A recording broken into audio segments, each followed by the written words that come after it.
今天的题目是吸引盆和临界点。上一讲我们说，认识到很多事情就是会无缘无故的发生，是对我们思想的解放，能破除内卷。这一讲咱们说一个更严重的道理，那就是强烈的内卷一味的追求最优解会带来系统性的危险。这一讲的主题是复杂系统。其实我们专栏以前讲过一点，你可能听说过像混沌、自组织、涌现、蝴蝶效应、黑天鹅、吸引子这些概念。今天咱们说一点新的概念，重点关注系统的不稳定性。社会主流意识都是喜欢秩序，讨厌混乱，希望把一切都管起来，让大家各安其位，事情井井有条。但我们将会看到，高水平的秩序恰恰会让系统更不稳定。先来个例子，咱们中国历史上，据统计，每3年就有一场蝗虫灾害，是农业社会最大的问题之一。一到干旱季节，蝗灾来的时候，简直是遮天蔽日，所过之处寸草不留。我读克拉斯这本书才知道，人类历史有记录以来最大的一次蝗灾，发生在1875年的美国。当时是3.5万亿只蝗虫组成了一个面积相当于整个加州的军团，横扫美国。据说现场的人都能听见无数蝗虫啃食东西的声音，就像成千上万把剪刀在那儿不停地咔咔作响。它们不但吃光了农作物，而且啃光了树皮，连羊背上的毛和人的衣服都不放过，甚至会啃食房屋。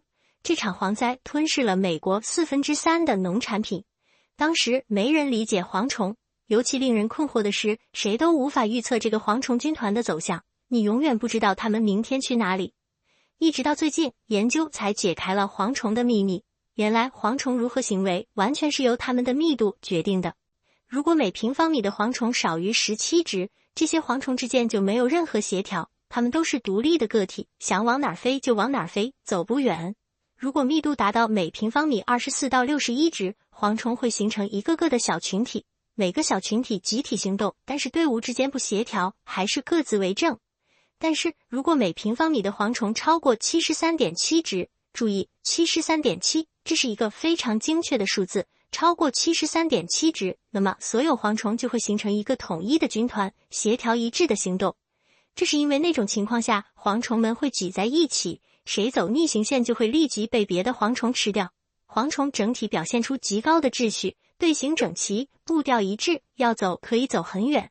这是最可怕的局面。在这个群体中，每个蝗虫个体的行为是高度可预测的，但有意思的是，蝗虫群体的行为却是不可预测的。这个现象叫做蜂群悖论，在大规模群体中普遍存在，而这其实也是协调的结果。我们专栏以前讲过，两鸟鸟群也是如此，整个群体会突然转向。转向其实是互相模仿的结果，也许某一时刻，在某个角落的几只蝗虫碰巧往同一方向一起转了一点点，于是整体就跟着转过去了。这里没有任何个体在指挥全局，但是每个个体都在影响全局。这正是复杂系统的特点。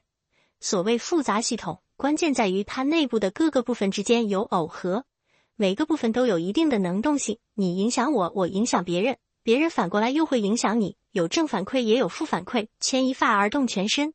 所以整体不是部分制合，只了解各个部分不能说就理解了整体。我觉得复杂系统最有意思的一点是，它的整体行为并不繁杂，往往会落实到几个简单的吸引子，也就是一些稳定状态之中。比如高速公路上有很多车，是个复杂系统，但它基本上只有2种状态。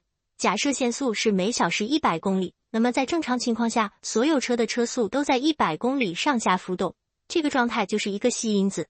而如果发生堵车，那就是所有车都很慢，这个状态是另一个吸引子。仅此而已，你不会在限速100公里的高速公路上看到有的车开150公里，有的开70公里那种现象，它总是落到2个吸引子之一。再进一步，还有个概念叫吸引盆地，意思是所有最终会走向某个吸引子的参数的集合。还是回到那条限速100公里的高速公路，假设你新买了一辆跑车，一激动开到了150公里，你会怎样呢？答案是你会逐渐回到100公里。这是因为你开得太快，就无法和前面的车协调，就容易出事儿，更何况还有警察测速。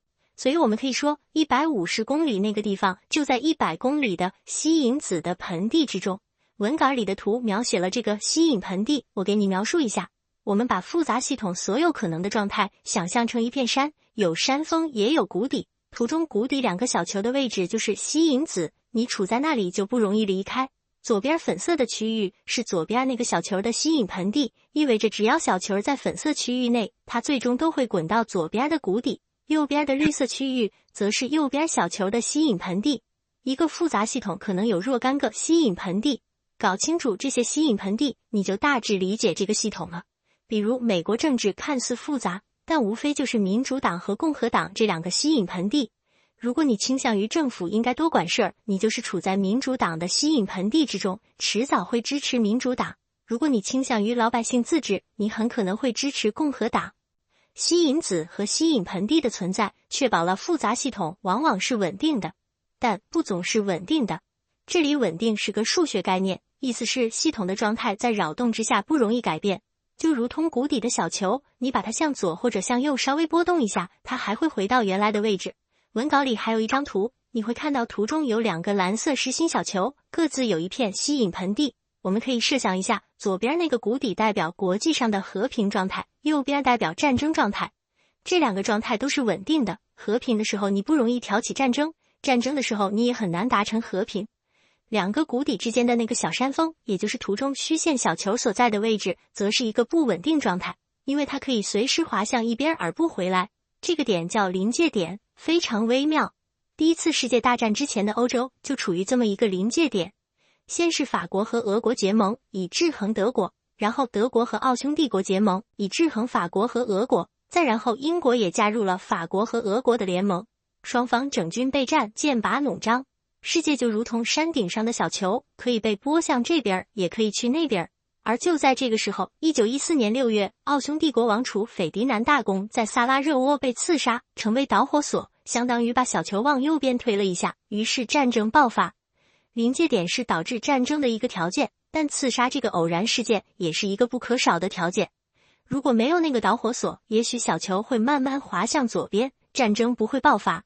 试想美苏冷战期间，特别是古巴导弹危机，那也是千钧一发。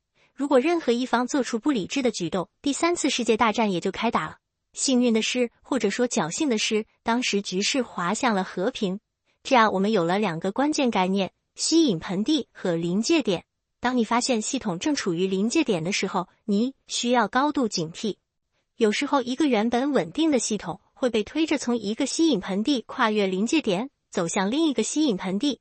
比如说自然生态系统，好的生态系统里也会有些害虫，比如老鼠、苍蝇、蚊子、蝗虫之类，一般不是啥大事。但如果有的人不理解复杂系统的性质，说我们来搞一场全民除四害运动，其中包括把所有的麻雀杀死，你猜会怎样呢？麻雀有时候跟人抢粮食，所以被当作四害之一，但是麻雀吃蝗虫啊，没有了麻雀的压制，蝗虫就会成灾，平衡被打破的结果就有可能是生态的灾难。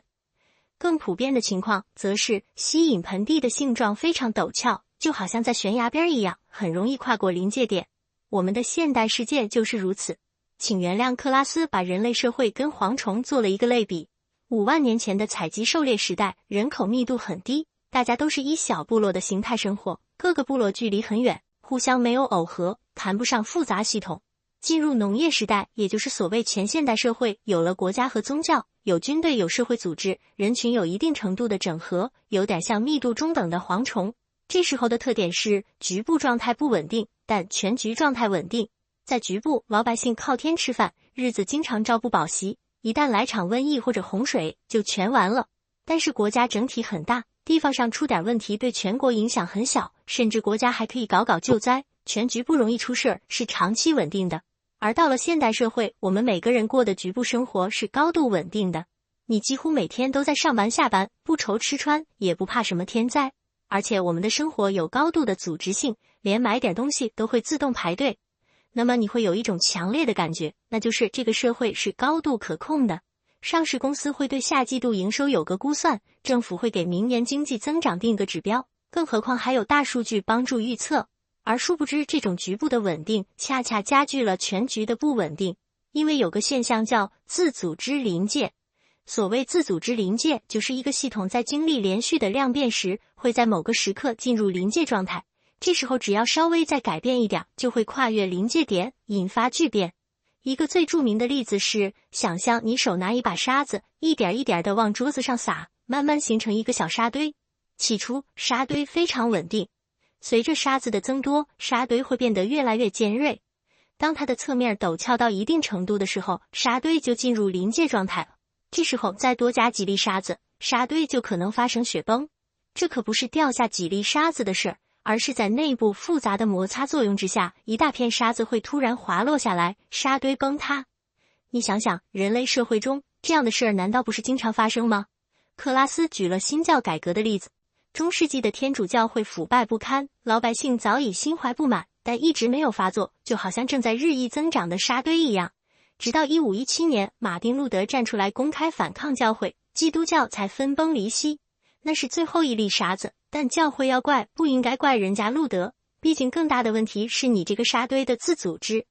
再比如2008年的美国金融危机，最初只是一些原本没有还款能力的人在贷款买房，只要房价还在上涨，杠杆不再增加，这都不叫事儿。